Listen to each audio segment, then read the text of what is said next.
You know, every epic story has an origin, right? A beginning. And the one we're diving into today, wow, it's one of the most powerful out there. We're going to see how a people went from being honored guests to slaves, and how, right in the middle of all that darkness, a hero, a really unlikely one, starts to emerge. This is a story all about oppression, but also about defiance. It's the making of a liberator, and we're pulling it all from the first couple of chapters of the book of Exodus. So it all kicks off with this single, kind of chilling line. It's a sentence that just wipes away generations of friendship and welcome. The memory of Joseph, the Hebrew guy who basically saved Egypt from famine, it's just gone. And with that one act of forgetting, everything is about to change for his people. All right, so how does this even happen? How do you go from being celebrated guests to a national threat? That's what we're going to unpack in this first part. It's a tragic and honestly a terrifying transformation. I mean, get this. It starts with just 70 people. That's it, a single extended family. But the text says they were exceedingly fruitful, and they multiplied so fast and so much that they literally filled the land. Now, you'd think that's a good thing, a blessing. But for the new guy in charge, it was a demographic time bomb. And the Wayfarer talks about it, that's what's so scary. Listen to his words. He doesn't see families. He doesn't see people. He sees a problem.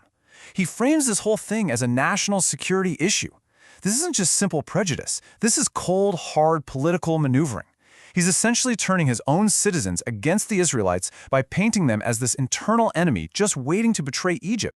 Okay, so Pharaoh's first big idea is to just break them. Not just their backs, but their spirits too. He creates this system of state-sponsored slavery. The goal is to crush them with such harsh labor to make their lives so miserable that they just can't thrive anymore. But here's the crazy part. It totally backfires. The text says the more they were oppressed, the more they multiplied. It's this incredible paradox, right? Sometimes that kind of intense pressure doesn't crush you. It actually forges you into something stronger. So when the forced labor plan doesn't work, Pharaoh's fear just ramps up. It escalates into something way, way darker. The problem, as he sees it, needs a more final solution, and it's absolutely horrific. And you can see this terrifying progression, this logic of a tyrant laid out right here. Step 1, you dehumanize and exploit them. When that fails to stop their growth, you move to step 2. You try to secretly wipe out their future by targeting their children. And when even that doesn't work, you go public. You command every single citizen to participate in the genocide. It's just a step-by-step descent into pure evil. But right here, in the face of all this power, we see the first little spark of defiance. And guess where it comes from? Not from an army, but from 2 women, Shifra and Puah. The most powerful man on the planet gives them a direct command: kill the baby boys. And they just don't. They choose to fear God more than they fear the king. This is huge. It's basically the first act of civil disobedience in the entire story, and it saves who knows how many lives. So now that Pharaoh has made this public decree, this order to throw every Hebrew boy into the Nile, the story really shifts. It goes from this huge national crisis down to a really personal, family-level fight for survival. We zoom right in on one family and one mother's incredibly brave choice. Can you just imagine the terror of those 3 months? Every single sound the baby makes, every cry, could be a death sentence. But this mother's love is just bigger than her fear. And when she knows she can't hide him anymore, she doesn't just give up. She builds him a little boat, a tiny ark made of papyrus, and places him in the river. She's not handing him over to death, she's handing him over to hope. And what happens next is just unbelievable. The river that was supposed to be the weapon of death, it becomes the site of salvation. And the rescuer? It's Pharaoh's own daughter, the daughter of the man who ordered the killing. It's this incredible conspiracy of women, a sharp-witted sister, a compassionate princess, and his own mother. The baby's saved by the enemy, and, get this, the state ends up paying his own mother to raise him. I mean, the irony is just off the charts. So Pharaoh's daughter gives him his name, a name that perfectly captures this unbelievable event: Moses. It means, I drew him out of the water. His name is literally his origin story, a permanent reminder that he is the one who is saved from the watery grave that claims so many others. Okay, so now we fast forward. The baby from the basket? He's all grown up. He's a prince of Egypt. But he's living this crazy double life, caught between the privilege of the Egyptian palace and the suffering of his own Hebrew people. He's a man stuck between 2 completely different worlds. And this is the moment it all comes crashing together. He sees an Egyptian beating a Hebrew, and the text makes a point to say one of his own people.